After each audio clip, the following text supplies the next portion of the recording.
Cox with another dad story. I want to talk a little bit more about working with at-risk teens and stuff.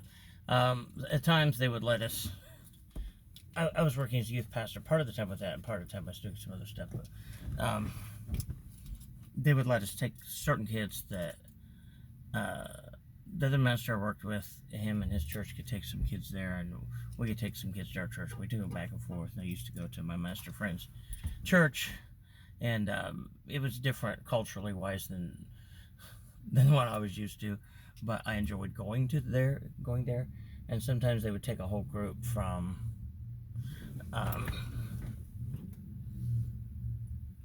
the at-risk teen place to his church, and then we took a smaller group to ours. But I went there one time with them, and they're different from the culture, of course. Their church was a predominantly African American Baptist church, and the predominantly white Baptist churches I was used to, I'm not Baptist, but I have a lot of Baptist friends, were much more, I would say, much more reserved, a lot less charismatic type. It's not really, but that type of thing, more or less, dancing and shouting and that type of thing. In the predominantly white churches, and so they took this group of kids. It was mixed kids, all different racial backgrounds. But some of them, I didn't want to go back there with them at the same time.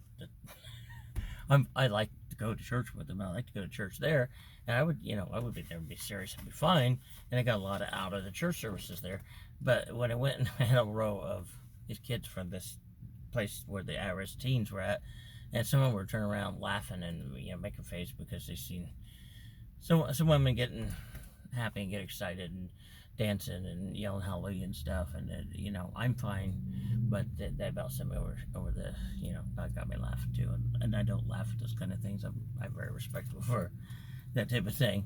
But there was one time they took a bunch of these kids there to get baptized, and this one kid, I ran into him here, I don't know, it was a couple years ago, and he's grown up now, and he's doing really well from what he tells me. I'm glad to see that, because he was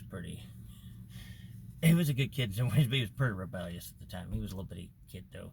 I mean, he was, I don't know, 14 or something, but he looked like maybe 10 at the time. He was small.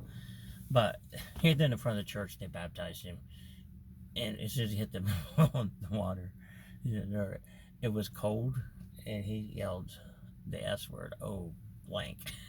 Whereas the whole church just got quiet, and so that was interesting. So, just the differences between churches and cultures and that people were brought up in. I just wanted, this is a short one. It seemed like there were some other things I was thinking about, but, I've been to court with some of them, witness for some of them, and all those kind of things. Testify for some, spreading the correct word for different kids that went to juvie court and things, because I was working with them a lot. But I'm going to cut it off here because I just lost my train of thought, and I can't think of what else I was going to say, so I'll catch you in another video. Mr. Cox out.